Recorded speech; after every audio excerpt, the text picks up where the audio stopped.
Hello friend, नमस्कार और आदाब दोस्तों। हमारे टी न्यूज़ चैनल पर सभी आदर्श क्रेडिट कोऑपरेटिव सोसाइटी के पीड़ित निवेशक और एडवाइज़र भाइयों का हार्दिक स्वागत है। दोस्तों, जैसे कि आप जानते हैं कि हम आदर्श क्रेडिट कोऑपरेटिव की हर वो ऐसे कमज़ोर पहलू आपके सामने लेकर आते हैं जिसमें भारत सरकार और भारत सरकार के द्वारा चलाए गए विभाग, चाहे वो पर्वतीय निदेशालय हो या मौजूदा सरकार जो इस वक्त गहलोत सरकार उस राज्य में है जहां पर इस वक्त 21 लाख करोड़ निवेशक, जी हाँ दोस्तों, सॉरी, 21 लाख निवेशक अपने पैसे को लेकर परेशान हैं। और इतने परेशान हैं जिनको हम आपको दिखाते रहते हैं। कई ऐसे एडवाइज़र हैं जिन्होंने अपनी आत्महत्या कर ली क्योंकि यहाँ पर निवेशकों ने उन पर दबाव बनाया और उन्होंने आत्महत्या करनी पड़ी।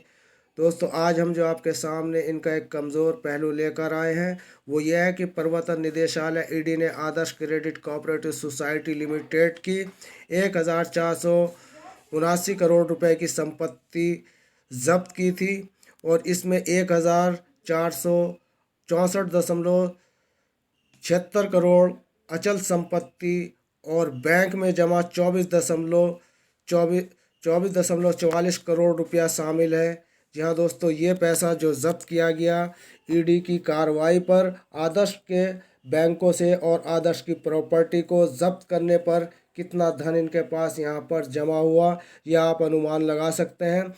अगर दोस्तों गहलोत सरकार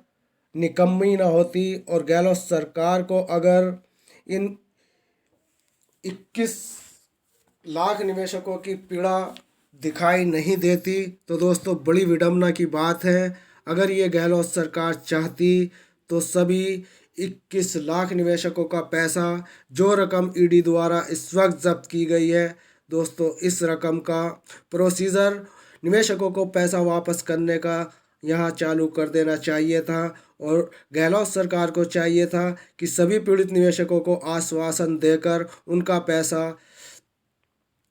ऑनलाइन प्रोसीजर से चालू किया जाता। लेकिन दोस्तों बड़ी अफसोस की बात है कि गहलोत सरकार ऐसा लगता है जैसे भांग की गोली खाकर मूर्छित होकर पड़ी है और उसे अपनी जनता की कतई फिक्र नहीं है। इधर प्रवर्तन निदेशालय की बात अगर करें तो ये एक ऐसा विभाग जिसको 21 लाख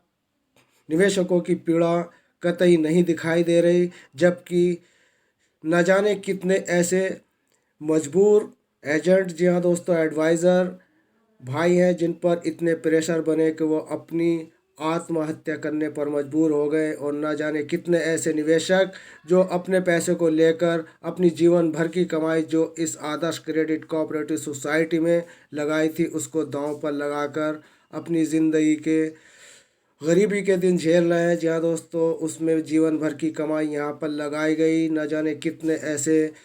बहनें हैं और न जाने कितने ऐसे भाई हैं जिनकी पढ़ाइयाँ रुक गई, जिन बहनों की शादियाँ रुक गई। न जाने कैसे ऐसे बुज़ुर्ग लोग हैं जिन्होंने अपने बुढ़ापे का सहारा समझकर इस आदर्श क्रेडिट कोऑपरेटिव सोसाइटी में पैसा जमा किया था कि ये पैसा हमारी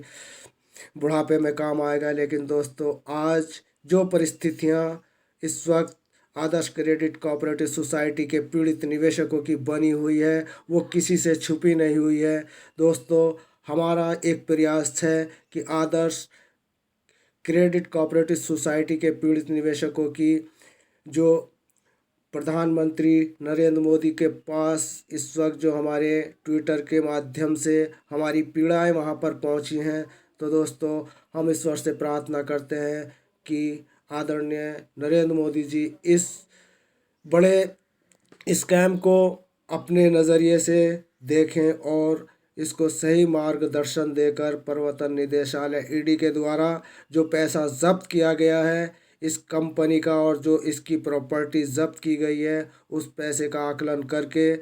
जल्द से जल्द निवेशकों का पैसा दिलाया जाए और ये गहलोत सरकार जल्द से जल्द निवेशकों के पैसे और हक के लिए सामने आए। तो दोस्तों हम समझेंगे कि भारतवर्ष में अभी न्याय जिंदा है। नहीं तो दोस्तों यहाँ पर अभी ऐसा ही लग रहा है कि अंधेरी नगरी चौपट राजा। जी हाँ दोस्तों, ये कुछ इस तरीके का मैटर आदर्श क्रेडिट कोऑपरेटिव सोसाइटी के 21 लाख पीड़ित निवेशकों के सामने है। तो दोस्तों हमें उम्मीद है और आशा है कि आपने जो इस वक्त अपने ट्वीट आदरणीय नरेंद्र मोदी जी के पास भेजे हैं उस पर कुछ उनकी नज़र जाए और कुछ अच्छे फैसले आपके हक में आए, यही हम ईश्वर से प्रार्थना करते हैं। दोस्तों आज जो हमारा मेन पर्पस इस वीडियो का बनाने का था वो यही था कि प्रवर्तन निदेशालय ईडी ने जो आदर्श की इतनी कैश और इतनी प्रॉपर्टी अपने कब्जे में की है उसके आधार पर निवेशकों का पैसा जल्द से जल्द लौटाने की कोशिश की जाए। और इस कोशिश को मौजूदा सरकार जो इस वक्त, चाहे वो नरेंद्र मोदी जी की सरकार हो या गहलोत की सरकार हो, कोई सी भी सरकार हो, हर सरकार को चाहिए कि 21 लाख पीड़ित निवेशकों के हितों में जल्द से जल्द कोई अपना फरमान सुनाए और इन निवेशकों की पीड़ा को अपनी पीड़ा समझकर सभी निवेशकों का पैसा इनके अकाउंटों में डाला जाए और एक ऐसा प्रोसीजर जल्द से जल्द ऑनलाइन चालू किया जाए जो सभी निवेशकों का पैसा जल्द से जल्द मिल सके। तो दोस्तों आज हमारा वीडियो बनाने का असली मेन पर्पस ये था कि पर्वत निदेशालय को ने जो इस वक्त आदर्श क्रेडिट कोऑपरेटिव का इतना प्रॉपर्टी और इतना धन लेकर बैठी है वो सभी उन गरीब निवेशकों की कमाई से इकट्ठा हुआ ये आदर्श कोऑपरेटिव सोसाइटी के बैंकों में जमा था जो इस वक्त प्रवर्तन निदेशालय के चंगुल में फंसा हुआ है। दोस्तों चंगुल में इसलिए कह रहे हैं कि जब तक निवेशकों को एक एक पाई उन तक नहीं पहुंचेगी हमें ऐसा ही लगेगा कि इन 21 लाख निवेशकों के हितों को अनदेखी करी जा रही है और कहीं ना कहीं इनके पैसे को गबन करने की एक बड़ी चाल चली जा रही है। क्योंकि दोस्तों हम जानते हैं कि आदर्श क्रेडिट कोऑपरेटिव सोसाइटी से ना जाने कितने अफसरों ने इससे लोन ले रखा है और उस लोन लेने के आधार पर इस मैटर को लीपापोती कर कर उसको दबाया जा रहा है। तो दोस्तों अगर दम में दम रहा और आप और हम रहे तो ये पैसा गबन होने नहीं देंगे, ये शपथ आज हम लेते हैं। तो दोस्तों ये बड़ी खबर अगर आपको पसंद आती है तो हमारे ST न्यूज़ चैनल को अगर आपने सब्सक्राइब कर रखा है तो दोस्तों आपका बहुत बहुत धन्यवाद। और अगर नहीं किया है तो अभी कभी हमारे इस चैनल को सब्सक्राइब करें ताकि हमारे द्वारा बनाई गई हर एक वो जानकारी पहुँचे सबसे पहले आपके पास। तो दोस्तों मिलते हैं नेक्स्ट वीडियो में, धन्यवाद।